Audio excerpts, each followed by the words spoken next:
And to the extent you surrender, to that extent you become pure.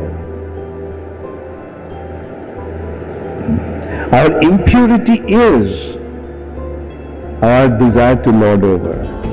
Our impurity of consciousness is that we do not want to surrender, we want to be independent. So the criteria for becoming a devotee is to surrender. Now purity means no impurities, isn't it? So when there is no impurity in our consciousness, in our thinking, then only we become pure. So Srila Prabhupada is a pure devotee because Prabhupada was completely surrendered to Krishna.